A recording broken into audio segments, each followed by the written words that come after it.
Hello all నమస్తే good morning welcome to our channel. అందరూ ఎలా ఉన్నారు, బాగున్నారా? మేమైతే ఇక్కడ చలిగా వణుకుతూ ఉన్నాము. డైలీ ఇదే అనమాట, ఒక్కరోజు గ్యాప్ లేకుండా డైలీ వర్షం పడుతుంది.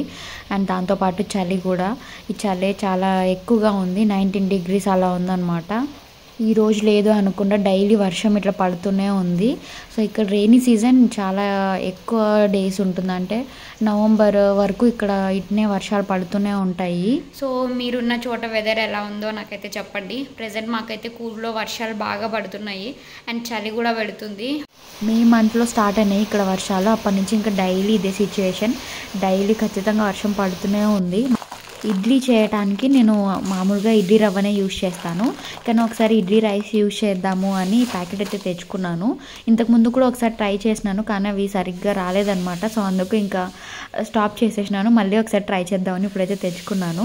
అండ్ ఈ నోట్ ప్యాడ్స్ ఏంటంటే, ఏవైనా ఇంట్లో అయిపోతూ ఉంటాయి కదా, గ్రాసరీ అయిపోయినప్పుడు నేను అట్లా రాసి పెట్టుకుంటాను. ఎప్పటికప్పుడు నోట్ చేసుకుంటే మనం బయటకు వెళ్ళినప్పుడు ఈజీగా స్లిప్ తీసుకెళ్ళవచ్చు, వెతికి అన్నీ మళ్ళీ రాసుకోవాల్సిన అవసరం ఉండదు కదా. ఇడ్లీ రైస్తో చేసేటప్పుడు మెత్తగా గ్రైండ్ చేసుకోవాలా, లేకపోతే ఇడ్లీ రవ్వలాగా కొంచెం బరకగానే గ్రైండ్ చేసుకోవాలని నాకైతే అర్థం కాలేదు. మీలో ఎవరైనా యూజ్ చేస్తుంటే నాకు చెప్పండి. నేను అడిగి 2 years నుంచి అడుగుతున్నా. ఎన్నిసార్లు అడిగినానో దీనికోసం. రోడ్ పక్కనే చెట్లకి ఉంటాయి, తను డైలీ వెళ్ళేటప్పుడు ఒకటన్నా అట్లా తీసుకురామంటే తీసుకురాడు. ఇన్ని రోజులకి తెచ్చినాడు.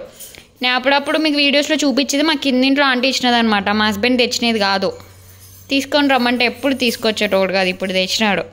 హాఫ్ ఆఫ్ ద హాఫ్ ఉంది పండు అయితే. నీకైతే అస్సలు ఇవ్వను, ఎన్నిసార్లు అడిగి నాకు తేకుండా సతాయిచ్చినావు. కూర్చొని కట్ చేయి ఇంకా దీన్ని, నేను తిని పెడతా. వాళ్ళు తీసుకోరు, నువ్వు వెనక్కి ఇచ్చిన. మాకు ఇక్కడ చాలా ఎక్కువగా దొరుకుతాయి అన్నమాట.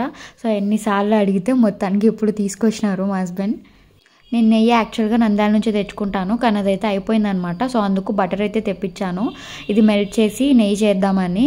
ఇక్కడ ఎక్కువ నందిని లేకపోతే మిల్కీ మిస్ట్ ఈ రెండే దొరుకుతాయి. అండ్ దాంతోపాటు పాలు, పెరుగు, ఇంకా స్నాక్స్ కూడా తీసుకొచ్చారు. ఇక్కడ గీ బయట కొనాలన్నా జిఆర్బీవి ఇట్లా బాక్సెస్ వస్తుంటాయి కదా చిన్నవి, అవే దొరుకుతాయి. సో ఇంకా అవి ఎందుకని నేను బటర్ తీసుకొని మెల్ట్ చేస్తుంటాను.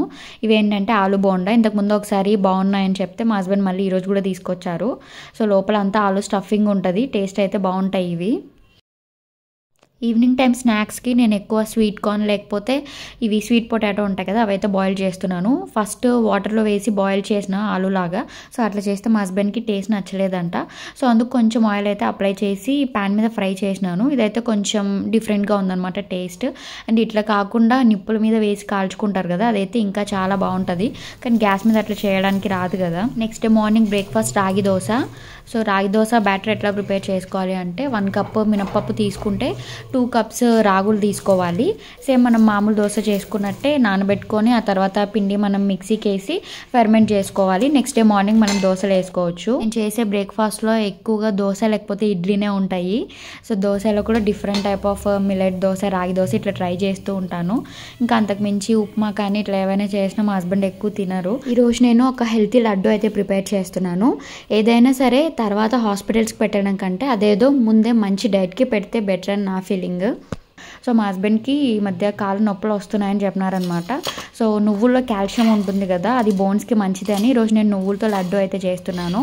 సో ఓన్లీ నువ్వులు యాడ్ చేయకుండా దాంట్లో కొన్ని డ్రై ఫ్రూట్స్ కూడా యాడ్ చేసినాను. బాదం, వాల్నట్స్, ఇంకా సీడ్స్ ఉంటాయి కదా, అవి కూడా కొంచెం ఫ్రై చేసి ఆ తర్వాత అన్నీ అయితే మిక్సీకి వేసినాను. ఫస్ట్ నువ్వులు ఫ్రై చేసి అవి సపరేట్గా, డ్రై ఫ్రూట్స్ సపరేట్గా గ్రైండ్ చేసినాను. ఆ తర్వాత దానికి సరిపోయేంతమైన బెల్లం తీసుకొని ఫస్ట్ కొంచెం దంచి ఆ తర్వాత మిక్సీలో వేసి అది కూడా ఇట్లా పౌడర్ లాగా చేసినాను అనమాట. ఆ ప్రాసెస్ అక్కడితో ఆఫ్ చేసి లంచ్ చేస్తున్నాము. ఆకలి వేస్తుంది అనమాట. సో రియలిస్టిక్గా ఉండాలి కదా, సో అందుకు ఉన్నట్టు చూపిస్తున్నాను. ఈరోజు లంచ్కి ఏం చేసినానంటే, నేను వెజిటేబుల్ పలావ్ ఇంకా బూందీ రైతా చేసినాను. బూందీ రైతా అంటే ఏదో కొత్తదా అనుకోవద్దు, మామూలుగా రైతా చేసుకుంటాం కదా, దాంట్లో కొంచెం బూందీ యాడ్ చేసినాను అనమాట. ఇదేదో నేను ఇన్స్టాగ్రామ్ రీల్లో చూసినాను, చూడడానికి కొంచెం డిఫరెంట్గా కనిపిస్తే మా హస్బెండ్ ఇది ఎట్లా చేసినావు ఏంటిది అని అడుగుతున్నారు. సో ఇట్లా ఏదైనా చేసినప్పుడు దాంట్లో కాంబినేషన్గా రైతా చేస్తే ఓన్లీ రైతా తనకు నచ్చదు అనమాట. దాంతోపాటు ఏదైనా కర్రీ కూడా కావాలి అంటారు. కానీ బూందీ రైతా అయితే బాగుందంట ఆ రోజు. దీంట్లో కాంబినేషన్ బూందీ రైతానే తిన్నారు.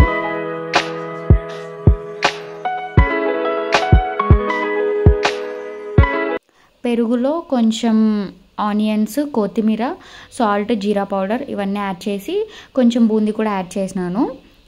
బూందీ కాకుండా బీట్రూట్ బాగా గ్రేట్ చేసి ఆ బీట్రూట్ కూడా కలుపుకోవచ్చు. అది బీట్రూట్ రైతా అవుతుంది అనమాట. సో అది కూడా ఒకసారి ట్రై చేసినాను. నెక్స్ట్ టైం ఎప్పుడైనా చేస్తే అది కూడా షేర్ చేస్తాను. లంచ్ చేసినాక ఇందాక అన్నీ గ్రైండ్ చేసి పెట్టుకున్నాను కదా, అవన్నీ అయితే ఇక్కడ లడ్డూలాగా చేస్తున్నాను. ఈ లడ్డు మాత్రం డెఫినెట్గా మీరు కూడా ట్రై చేయండి.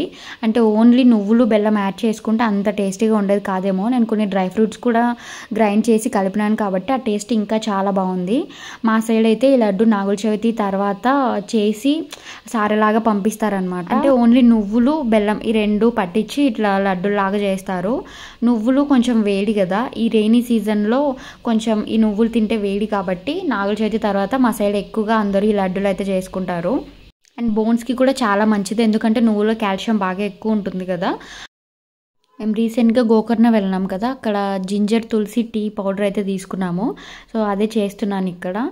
నేను టీ కాఫీ ఏది తాగనని చాలాసార్లు చెప్తూ ఉంటాను, కానీ ఇది మిల్క్ యాడ్ చేయకుండా ఓన్లీ బ్లాక్ టీ లాగా చేసినాను.